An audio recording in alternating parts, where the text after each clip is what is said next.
ఈరోజు మనం రకరకాల ఇన్వెస్ట్మెంట్ స్ట్రాటజీలు చేసే వాళ్ళ మనస్తత్వాలు ఎలా ఉంటాయి అంటే మనస్తత్వం బట్టి కూడా ఇన్వెస్ట్మెంట్ ఉంటుందన్నమాట. మీరు ఏ మనస్తత్వంలో ఉన్నారో మిమ్మల్ని మీరు ఐడెంటిఫై చేసుకోండి. ఈ వీడియోలో చూసి ఏదన్నా తప్పు చేస్తున్నట్టు మీకు అనిపిస్తే కనుక కరెక్ట్ చేసుకోవడానికి ట్రై చేయండి. సో ఫస్ట్ది చూద్దాం. ఓవర్ కాన్ఫిడెన్స్ ఉంటుంది. ఇది చాలా మందిలో ఉంటుంది. నాకు అన్నీ తెలుసు, నేను సరిగ్గానే పెట్టాను, నా స్టాక్స్ ఎక్కడ పడవు. ఎందుకు? నేను కంపెనీ గురించి తెలుసు అంటారు. కానీ వీళ్ళు చేస్తున్న తప్పు ఏంటంటే ఏదో ఒక సెక్టార్కే వీళ్ళకి గురించి అన్నీ తెలుసు, లేదా ఒక స్టాక్ గురించే అన్నీ తెలుసు. ఇలాగ ఒక సెక్టార్ వైజ్ లేకపోతే ఒక స్టాక్ వైజ్ మాత్రమే వీళ్ళకి ఉంటుంది. దీంట్లో మాత్రం వాళ్ళకి ఓవర్ కాన్ఫిడెన్స్ ఉంటుంది. వేరే ఏదైనా న్యూ ఫుడ్ యాప్ ఒకటి వచ్చింది, లిస్టింగ్ అయింది, దాని గురించి మాట్లాడమంటే మాత్రం మాట్లాడలేరు. ఇది చాలా బెస్ట్ ఎగ్జాంపుల్ అనమాట. సో ఓవర్ కాన్ఫిడెన్స్కి. సో మీరు కనుక ఓవర్ కాన్ఫిడెన్స్ ఇలా చేస్తున్నారా, లేకపోతే ఒక స్టాక్ మీదే మీకు అన్నీ తెలుసు అనుకుని ఇన్వెస్ట్మెంట్ చేస్తున్నారా, ఒక సెక్టార్ మీద ఇన్వెస్ట్ చేస్తారనుకుంటే మాత్రం మీరు చేయాల్సింది ఏంటంటే మీరు ఓవర్ కాన్ఫిడెన్స్ గురించి ఆలోచించకుండా ఏ చోటైతే మీరు రీసెర్చ్ చేసి ప్రాపర్గా చేసి మీ స్టాక్స్ని లేదా మీ దగ్గర ఉన్న ఫండ్స్ని డైవర్సిఫై చేసుకుని అన్నీ చదువుతారో అప్పుడు మీకు ఈ ఓవర్ కాన్ఫిడెన్స్ అనేది ఒక మీటర్ దాటకుండా ఉంటుందన్నమాట. సో మీరు కనుక ఓవర్ కాన్ఫిడెన్స్లో ఇన్వెస్ట్ చేస్తున్నట్టయితే కనుక ఈ స్ట్రాటజీ మీరు ఫాలో అవ్వాలి. రెండో వాళ్ళు ఉంటారు, ఎవరంటే లాస్ రాకూడదు, నాకు ఏం చేసినా లాస్ రాకూడదు అంటే వాళ్ళు ప్రాఫిట్లోనే ఉంటారు. లాస్ వస్తుందేమో అని చెప్పి స్టాక్స్ సేల్ చేసేస్తారు. ఇదో టైప్ ఆఫ్ మెంటాలిటీ ఉంటుంది. అంటే ఇవన్నీ బిహేవియరియల్ అన్నమాట. సో అంటే ఒక వార్ బ్రేక్అవుట్ అయింది, లేదో ఒక సునామీ వచ్చింది, లేదో పొలిటికల్గా ఏదో సినారియో మారింది, ఇంటర్నేషనల్గా సినారియో మారింది, చైనాలో ఏదో వైరస్ వచ్చింది, ఇవన్నీ వస్తే ఈరోజు స్టాక్ అమ్మేస్తారనమాట. అంటే 1 కిలోమీటర్ దూరంలో లారీ ఉంటే ఇక్కడే బ్రేక్ కొట్టేస్తారు వీళ్ళు. ఇలాంటి మెంటాలిటీ వాళ్ళు. దీనికి ఎటువంటి రీసెర్చ్ ఉండదు. పోనీ ఆ జరిగిన ఈవెంట్ ఎన్ని రోజులు ఉంటుందో కూడా వీళ్ళకి అవసరం లేదు. వాళ్ళు సెల్ అనమాట. సింపుల్. వాళ్ళు ఏంటంటే లాస్ని అస్సలు తట్టుకోలేరు. 1 రూపీ లాస్ వచ్చినా నేను అమ్మేసి బయటపడిపోతా. ఓకే, నాకేంటి, నేను 99 రూపాయల్లో నేను ఎగ్జిట్ వచ్చేసాను అంటాడు. నెక్స్ట్ డే అది పైకి వెళ్ళచ్చు. కరోనా వచ్చింది, చాలామంది స్టాక్స్ అమ్మేశారు, ఇంకా పడిపోతుందేమో అని. కానీ యాక్చువల్గా కరోనా వల్ల చాలా డిమాట్ అకౌంట్లు 5 టైమ్స్ పెరిగాయి. మరి అప్పుడు స్టాక్ మార్కెట్ ఎంత పెరిగింది? అన్ని స్టాక్ మార్కెట్లు పడుతుంటే ఇండియన్ స్టాక్ మార్కెట్ రైజ్లో ఉంది. మరి మీకు కనుక నిజంగా భయపడితే మరి ఎందుకు ఇన్వెస్ట్ చేస్తారు అందరూ ఇందులో? సో ఒకే ఈవెంట్ ఎన్ని రోజులు ఉంటుందో ఎవరూ చెప్పలేరు. కాబట్టి హోల్డ్ చేయండి. అంటే లాస్ మీరు కనుక ఇలాంటి లాస్ అవర్షన్ స్ట్రాటజీలో ఉంటే మాత్రం, లేదా అలాంటి బిహేవియర్ మీకుంటే మాత్రం మీరు ఖచ్చితంగా మీరు చేయాల్సింది ఏంటంటే వెయిట్ చేయడం. అంటే పేషెన్స్ ఉండండి. ఒక 2 డేస్ వెయిట్ చేసి చూద్దాము. అప్పటికే ఉంటే మీకు ఆల్రెడీ అనలిస్టులు చెప్తారు, ఇప్పుడు స్టాప్ లాస్ పెట్టుకోండి, ఎంత స్టాప్ లాస్ పెట్టుకున్నానో, లేకపోతే దీని తర్వాత ఇంకొక ఈవెంట్ జరుగుతుందనో ఏదో ఒక ప్రెడిక్షన్ జరుగుతుంది. సో దాన్ని బట్టి మీరు పేషెన్స్గా ఉండడం మీరు అలవర్చుకోవాల్సిన ఒక స్ట్రాటజీ అనమాట. మూడో వ్యక్తులు ఎవరంటే ఎవరో సెలబ్రిటీ ఉన్నారు. ఎగ్జాంపుల్గా ఒక క్రికెటర్ ఉన్నారు, ఆయన ఒక స్టాక్ తీసుకున్నారు, దాంట్లో ఇన్వెస్ట్మెంట్ చేశారు.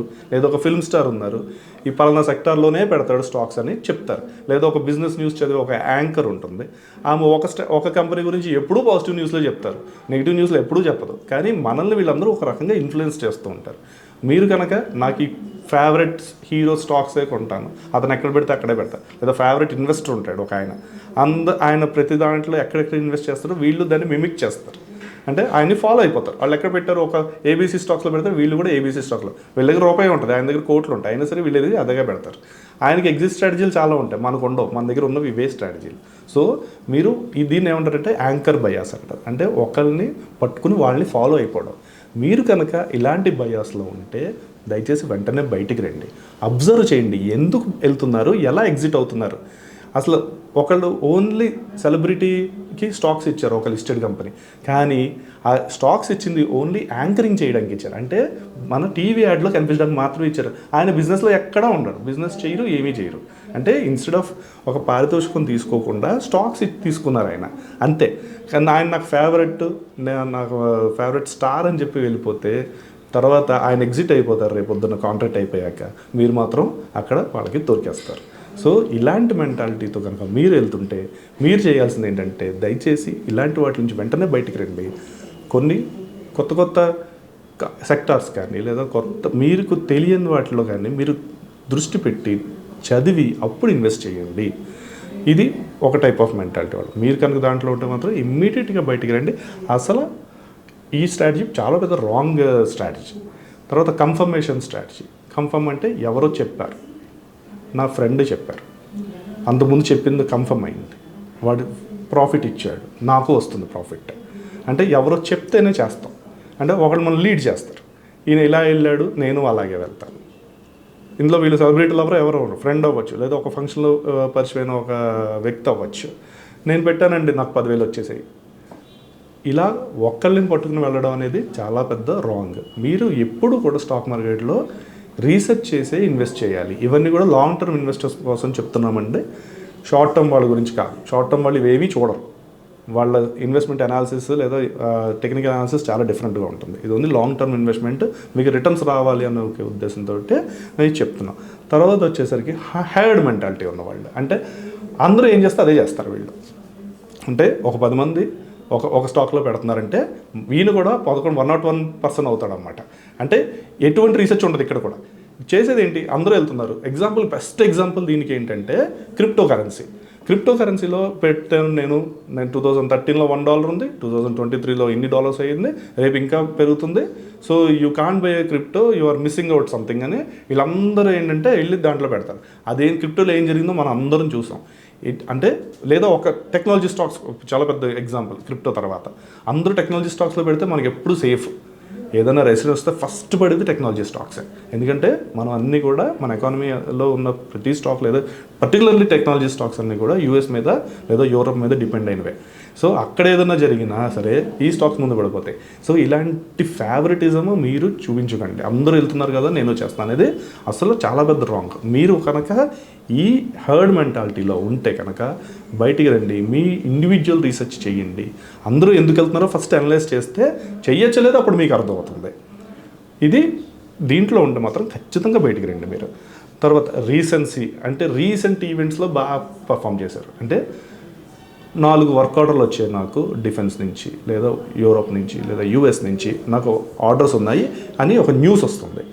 ఆ న్యూస్ చూసి అరే రీసెంట్గా న్యూస్ వచ్చింది కాబట్టి ఈ 2 డేస్లో ఈ స్టాక్ పెరుగుతుంది, లేదా ఈ 1 మంత్లో ఈ స్టాక్ పెరుగుతుంది, లేదా ఈ క్వార్టర్ రిజల్ట్స్ చాలా బాగుంటాయి, ఇలాంటి అనుకునే వ్యక్తుల గురించి అనమాట ఇది. వీళ్ళకి ఏంటంటే రీసెంటే ఇంపార్టెంట్, పాస్ట్ అవసరం లేదు. పాస్ట్లో వాళ్ళ ప్రమోటర్స్ జైలు కింద ఇది కూడా ఉండొచ్చు, లేదా చాలా చాలా చాలా లాసుల్లో ఉండొచ్చు. ఈ వర్క్ ఆర్డర్ వచ్చిందని ఒకే ఒక న్యూస్ పట్టుకుని ఈ పాస్ట్ హిస్టరీ అంతా మర్చిపోతారు. సో ఇది ఒక టైప్ ఆఫ్ మనస్తత్వం. మీరు కనుక ఇలాంటి పనులు చేస్తే మాత్రం పేపర్లో చూశాను, పొద్దున్నే చూశాను, ఇది ఖచ్చితంగా పెరుగుతుంది, రాత్రి న్యూస్లో చెప్పారు ఇది నెక్స్ట్ డే ఇది పెరిగిపోతుంది, లేదా ఇది పెడతాను, ఆగండి, వెయిట్ అండ్ సీ. ఇలా కనుక మీరు చేస్తున్నట్టయితే కనుక వెయిట్ అండ్ సీ అప్రోచ్ మీకు ఎప్పుడు బెస్ట్. చూడండి, చూసి అది వెనకాల పాస్ట్ ఈవెంట్స్ ఏంటో చెక్ చేసుకుని అప్పుడే ఇన్వెస్ట్ చేయండి. ఇది మీరు ఫాలో అవ్వాల్సింది ఇలాంటి మనస్తత్వం కనుక మీకుంటే. మూడోది దీనికి రివర్స్, పాస్ట్ ఈవెంట్సే చూస్తారు, ఇప్పుడు ఏం జరుగుతుందో వాళ్ళకి అక్కర్లేదు. పాస్ట్లో బాగా పర్ఫామ్ చేసింది, ఇప్పుడు కంపెనీ పడిపోతుంది, అయినా సరే నెగిటివ్ న్యూస్ని పట్టించుకోరు. ఎగ్జాంపుల్కి ఒక 5 years బ్యాక్ ఒక ఎన్బిఎఫ్సి రకరకాల రీజన్స్ వల్ల పడిపోయింది, అయినా సరే వీళ్ళు అది చాలా బాగా పర్ఫామ్ చేసే స్టాక్ ఇప్పుడు పడిపోయిందంటే మళ్ళీ లేస్తుంది, ఇంకా డౌన్ అయింది, ఇంకా డౌన్ అవుతుంది. ఆల్మోస్ట్ ఆ వ్యక్తికి దగ్గర ఒక 60 లక్షల అతని పెట్టుబడి ఆ ఒక్క స్టాక్లో ఉంటే 6 లక్షల వాల్యూకి వచ్చేసింది. సో దీన్ని ఏమంటారంటే హిండ్సైట్ బయాస్ అంటే వెనకాల అంటే ఇంతకుముందు ఏం జరిగింది అదే పట్టించుకుంటారు తప్ప ఇప్పుడు జరుగుతున్న న్యూస్ పట్టించుకోరు.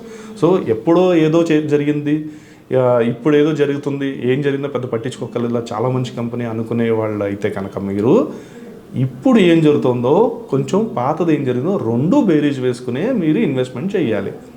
ఇలాంటి మనస్తత్వాల్లో కనుక మీరుంటే ఖచ్చితంగా మీదంతా కూడా ఇన్వెస్టింగ్ స్ట్రాటజీ అంతా కూడా రీసెర్చ్ బేస్డ్. రీసెర్చ్ అంటే ఏం లేదండి, పాతది ఏం చేశారు, ఇప్పుడు ఏం చేస్తున్నారు, ప్రమోటర్స్ అప్పుడు ఏం చేస్తారు, ఇప్పుడు ఏం చేస్తున్నారు, ఐపీఓ లిస్టింగ్ అప్పుడు ఏం చెప్పారు, లేదా లాస్ట్ ఇయర్ యాన్యువల్ రిజల్ట్స్లో ఏం చెప్పారు, ఇప్పుడు ఏం జరుగుతుంది, ఇలాంటి మీరు కనుక న్యూస్ని లేదా రిజల్ట్స్ని మీరు చదువుకుంటూ వెళ్తేనే మీరు సరైన ఇన్వెస్టర్ ఉంటారు. మీ బిహేవియర్ మీ ఇన్వెస్టింగ్ని ఇంపాక్ట్ చేయకూడదు. ఇవన్నీ చెప్పింది దీనికోసం.